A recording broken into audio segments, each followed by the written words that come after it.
Hello students, income tax paper के chapter income from house property के e lecture की series में आज मेरा थर्ड लेक्चर है। इससे पहले प्रीवियस लेक्चर्स में हमने देखा हाउस प्रॉपर्टी की इनकम के लिए क्या क्या बेसिक कॉन्सेप्ट्स हैं। किसी भी इनकम को हाउस प्रॉपर्टी हेड में टैक्सेबल होने के लिए कौन कौन सी कंडीशन फुलफिल करनी पड़ेगी, और साथ ही हमने कुछ और भी बेसिक डेफिनेशंस देखी थी। कंपोजिट रेंट के बारे में देखा था और कौन कौन सी इनकम एग्जेम्प्ट होती है जिनके ऊपर टैक्स नहीं लगेगा हाउस प्रॉपर्टी हेड में, उनके बारे में देखा था। इसी में हम आगे बढ़ते हुए आज हम देखते हैं computation of taxable income from house property. किस तरीके से कंप्यूटेशन इसका किया जाएगा। तो सबसे पहले हम इसमें अगर लेट आउट हाउस है, अगर किराए पर दिया हुआ मकान है, तो उस केस में ग्रॉस एनुअल वैल्यू निकाली जाएगी, उसमें से लेस किए जाएंगे म्युनिसिपल टैक्सेस पेड। उसके बाद जो आएगा वैल्यू वो आ जाएगी नेट एनुअल वैल्यू, और उसमें से हमें डिडक्शन मिल जाएंगे अंडर सेक्शन 24। दो तरह के डिडक्शन होंगे, एक तो स्टैच्यूटरी डिडक्शन होता है, एक इंटरेस्ट ऑन बोरोड कैपिटल। फिर बाद में जो लास्ट में जो आएगी वैल्यू हमारे पास वो मानी जाएगी इनकम फ्रॉम हाउस प्रॉपर्टी। इसी तरीके से सेल्फ ऑक्यूपाइड हाउस का देखते हैं। सेल्फ ऑक्यूपाइड हाउस के केस में क्या होता है कि जो भी एनुअल वैल्यू होती है वो नील मानी जाती है, शून्य मानी जाती है। तो इसमें हम यहीं से स्टार्ट करते हैं। नेट एनुअल वैल्यू ले ली जाएगी, उसमें रिडक्शन दिए जाएंगे अंडर सेक्शन 24B। उसमें रिडक्शन जो होगा वो केवल एक रिडक्शन मिलेगा उसको, इंटरेस्ट ऑन बोरोड कैपिटल, और वो भी मिलेगा अप टू 2 लाख। उसके बाद जो नेट वैल्यू आएगी वो हो जाएगी इनकम फ्रॉम हाउस प्रॉपर्टी। इन सब के बारे में हम इस चैप्टर में डिटेल से देखेंगे, और यही सब हमें आगे पढ़ना है, और इन्हीं के बेस पे हमारे क्वेश्चन आगे बनते हैं। तो हमने देखा कि जब हाउस प्रॉपर्टी हेड में जब इनकम की हम कंप्यूटेशन करते हैं तो 2 स्टेप में करनी पड़ेगी। पहले तो हमें क्या निकालना पड़ेगा, नेट एनुअल वैल्यू निकालनी पड़ेगी, और फिर उसके बाद में हमें देखने पड़ेंगे डिडक्शन।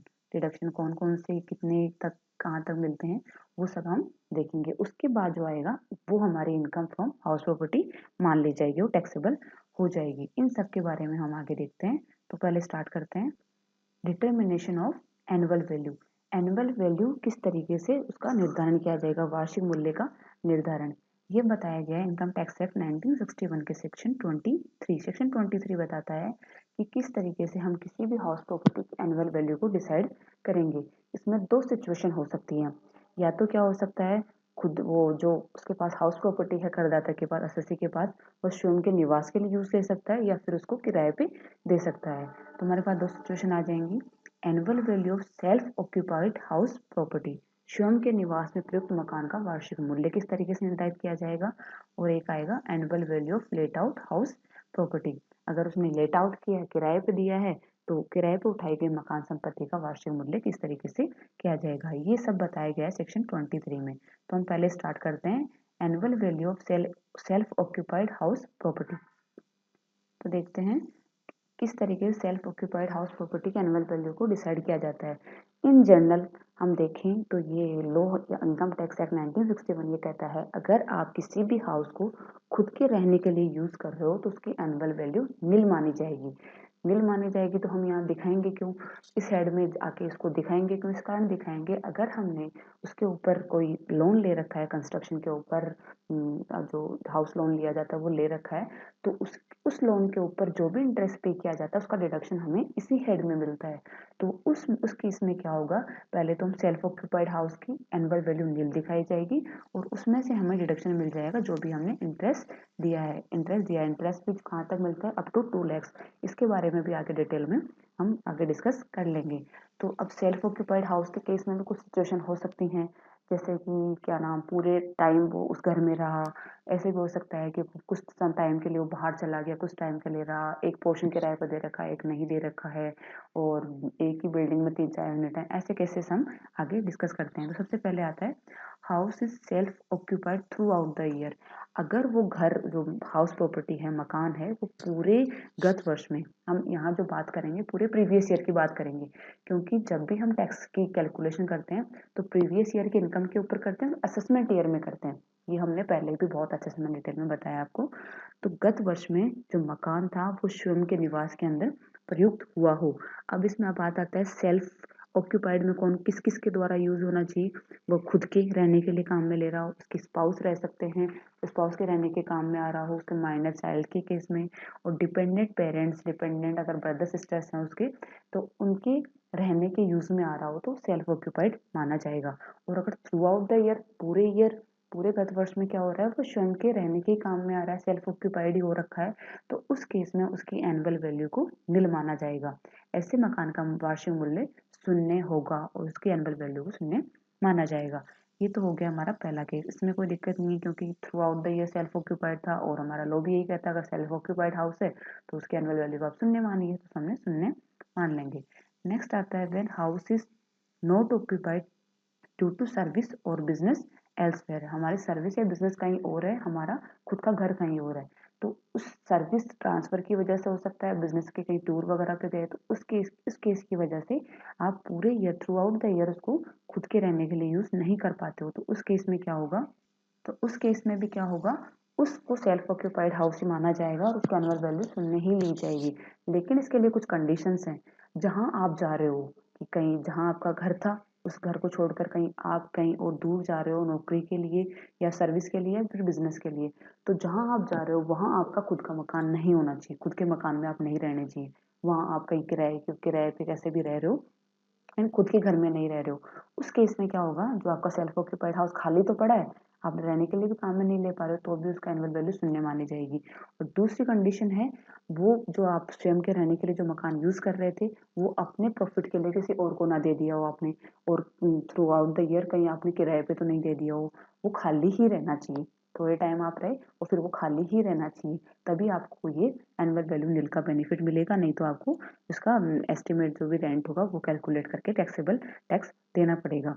तो हमने देखा कि अगर आपको सर्विस या बिजनेस के लिए कहीं बाहर जाना पड़ता है, उसकी वजह से आपका सेल्फ ऑक्यूपाइड हाउस खाली रहता है, तो उस केस में दो कंडीशन है कि वो सेल्फ ऑक्यूपाइड हाउस खाली ही रहना चाहिए, आप उसको किराए पे नहीं दोगे, अपने किसी प्रॉफिट के लिए भी उसको इस्तेमाल नहीं करोगे। और दूसरी चीज, जहाँ आप जा रहे हो नौकरी या सर्विस, नौकरी या बिजनेस करने के लिए, वहां आपने कोई खुद के मकान में नहीं रह रहे हो, स्वयं के मकान में नहीं रह रहे हो, तो उस केस में क्या होगा, आपको सेल्फ ऑक्यूपाइड हाउस वाला बेनिफिट मिल जाएगा और एनुअल वैल्यू को नील माना जाएगा। फॉर एग्जाम्पल कोई ए है, वो अप्रैल मई जून जुलाई 4 मंथ्स तो जयपुर में रहा, जयपुर में उसका घर है, जयपुर में रहा, उसके बाद क्या हुआ, उसको दिल्ली जाना पड़ रहा है, तो वो चला गया 4 मंथ्स के बाद दिल्ली चला गया और मार्च तक वो दिल्ली ही रुका हुआ है। तो उस केस में क्या होगा, अगर जयपुर में जो उसका घर है वो पूरे टाइम बाकी के 8 मंथ्स भी खाली रहा है, किसी को किराए पे नहीं दिया उसने, किसी को अपने प्रॉफिट के लिए किसी रिश्तेदार को भी नहीं दिया, वो खाली पड़ा है, और दिल्ली में भी वो खुद के मकान में नहीं रह रहा है, तो उस केस में उस जो जयपुर में उसका घर है उसकी एनुअल वैल्यू को नील माना जाएगा, शून्य माना जाएगा। नेक्स्ट आता है when more than one house is self occupied. अगर एक से अधिक मकानों का स्वयं के निवास हेतु प्रयोग कर रहा है, यदि कोई एसएससी क्या कर रहा है, उसके पास 3-4 घर हैं और उन सब घर को वो खुद के रहने के लिए यूज में बता रहा है कि मैं खुद के रहने के लिए काम में लेता हूँ, तो उस केस में क्या होगा, उन 3-4 घर में से उसे किसी भी एक हाउस प्रॉपर्टी का उसको सिलेक्शन करना पड़ेगा और उस हाउस प्रॉपर्टी को वो क्या मानेगा, सेल्फ ऑक्यूपाइड मान सकता है और उसके एनुअल वैल्यू को नील लिया जा सकता है। बाकी की जो हाउस प्रॉपर्टीज होंगी उसके ऊपर हम जो भी जो रेंट होगा एस्टिमेटेड रेंट निकाला जाएगा और उसके ऊपर उसको टैक्स देना पड़ेगा, क्योंकि एक करदाता 3-4 मकान में खुद नहीं रह सकता है। तो यदि करदाता ने प्रीवियस ईयर में एक से अधिक जो मकान है उसके पास हाउस प्रॉपर्टी है उनका यूज स्वयं के रहने के लिए किया है, तो सभी मकानों में से उसे एक मकान का वार्षिक मूल्य शून्य लिया जाएगा। करदाता उसे अपनी इच्छा अनुसार उसको देख सकता है कि उसे कौन से मकान का उसको सिलेक्शन करना है, कौन से मकान का उसको एनुअल वैल्यू नील लेनी है। तो मकान का जो चयन होगा वो कर योग्य आय के आधार पर होगा। तो कर योग्य आय की गणना करने के लिए वार्षिक मूल्यों में से मिलने वाली कटौतियों को जानना है, देखना है, वो कटौती हम आके देखेंगे, तो वो सब अपने बेनिफिट्स देख के एसएससी जो होगा अपने बेनिफिट्स देखेगा कि हम किस मकान का मैं एनुअल वैल्यू नील लूँ ताकि मुझे बेनिफिट हो, ताकि आज ज़्यादा से ज़्यादा मुझे डिडक्शन मिले और कम से कम मुझे टैक्स देना पड़े। वो अपने अकॉर्डिंग अपनी इच्छा अनुसार उसकी किसी भी मकान की एक सेल्फ ऑक्यूपाइड मान सकता है और उसकी एनुअल वैल्यू नील ले सकता है। और जो वो सिलेक्शन करेगा हाउस प्रॉपर्टीज का, वो सिलेक्शन वो हर साल चेंज कर सकता है। जैसे गत वर्ष में मान लीजिए किसी कोई एक्स व्यक्ति है, एक्स एसएससी है, उसके पास A B C D Jaipur में ही मान लीजिए 4 मकान है उसके पास में, तो वो उन 4 मकान में से पहले देखेगा कि अगर ए मान लीजिए लोकेशन का फर्क पड़ जाता है क्योंकि एस्टिमेटेड रेंट म्यूनसिपल जो टैक्सेस वगैरह सब चीज़ों का फर्क पड़ेगा, वो सब एरिया के अकॉर्डिंग चेंज होते रहते हैं, तो वो इन सब सबसे सारे सिचुएशन को देखते हुए देखेगा कि अगर मैं ए मकान को सेल्फ ऑक्यूपाइड लेता हूँ तो मुझे कितना बेनिफिट होता है, अगर बी को लेता हूँ तो कितना होगा, सी को लेता हूँ तो कितना होगा, डी को लूंगा तो कितना होगा।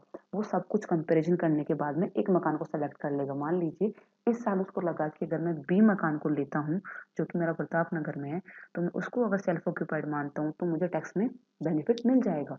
तो वो इस बार बी मकान को मान सकता है। उससे नेक्स्ट ईयर लगता है कि नहीं, अब की बार मैं ए मकान को लेता हूँ, ए मकान को लेने से मुझे ज़्यादा बेनिफिट हो रहा है, तो वो नेक्स्ट ईयर चेंज भी कर सकता है। तो करदाता एसएससी क्या कर सकता है, हर वर्ष अपने चयनित मकान को बदल सकता है। यदि मकान अन्य रिश्तेदार को दिया गया है तो उसे निवास हेतु मकान नहीं माना जाएगा।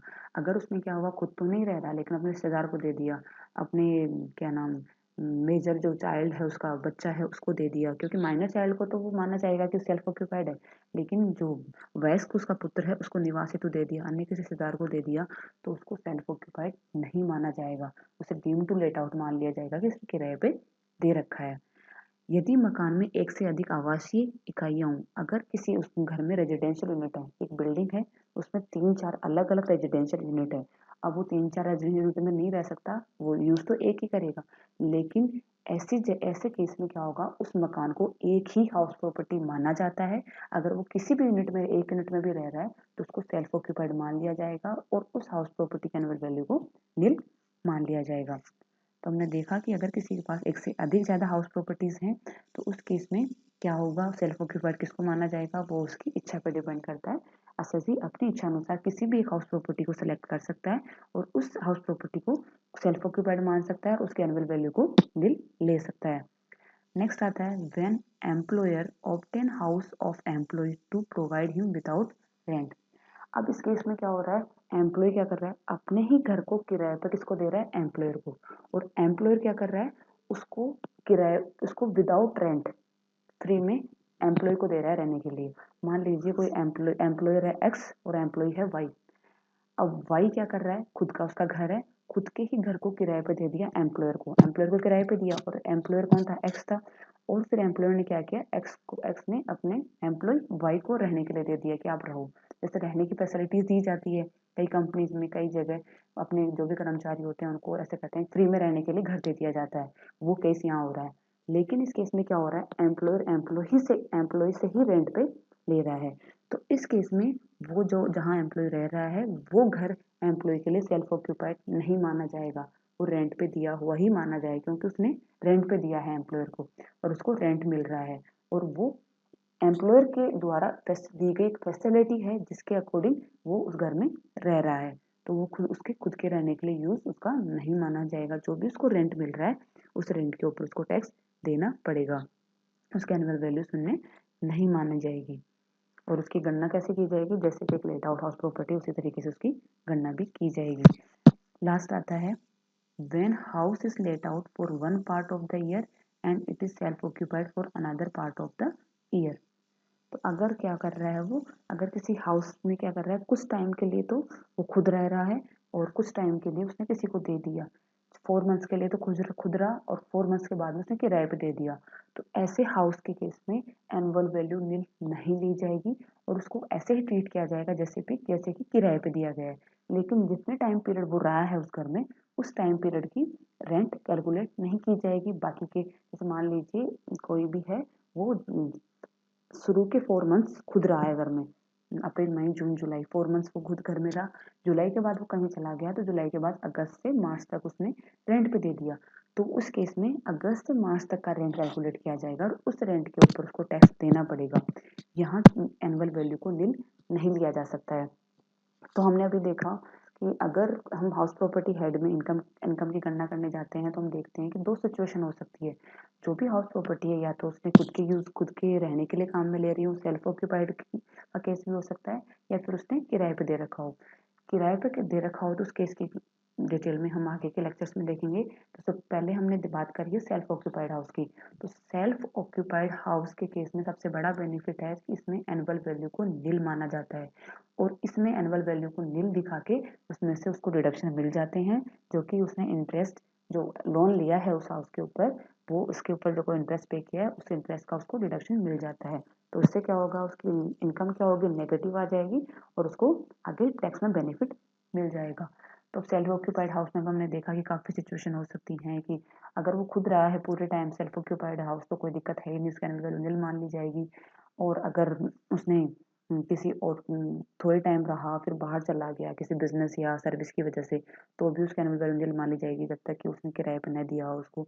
अगर उसके पास एक से ज़्यादा सेल्फ ऑक्यूपाइड हाउस है, ये मेन थोड़ा सा मेन है, इसमें टॉपिक है, इंपॉर्टेंट है, इसी के ऊपर क्वेश्चन ज़्यादा बनते हैं कि अगर उसके पास एक से ज़्यादा सेल्फ ऑक्यूपाइड हाउस है तो उस केस में क्या होगा, उसको कोई सा भी एक घर चयनित करना सेलेक्ट करना पड़ेगा और उसको सेल्फ ऑक्यूपाइड वो मान सकता है, उसके एनुअल वैल्यू नील ले सकता है और बाकी को उसको let out he deem to let out माना जाएगा और उसके अकॉर्डिंग उसके टैक्स की कैलकुलेशन की जाएगी। और अगर कई बार एम्प्लॉय दिमाग लगाता है अपने ही घर को एम्प्लॉयर को किराए पर देता है और एम्प्लॉयर से फ्री में फैसिलिटी लेके वहाँ रहने लग जाता है, उस केस में भी सेल्फ ऑक्यूपाइड नहीं माना जाएगा, उसको लेट आउट ही माना जाएगा। और अगर थोड़े टाइम आप घर में रहे, थोड़े टाइम आपने किराए पे दे दिया, तो जितने टाइम किराए पे दिया आपने उतने टाइम का किराया कैलकुलेट करके उसको लेट आउट हाउस प्रॉपर्टी ही मानी जाएगी। इससे नेक्स्ट हम नेक्स्ट लेक्चर में देखेंगे कि नेक्स्ट लेक्चर में कि लेट आउट हाउस प्रॉपर्टी के केस में क्या क्या हो सकता है, किस तरीके से कैलकुलेशन की जाएगी। Thank you.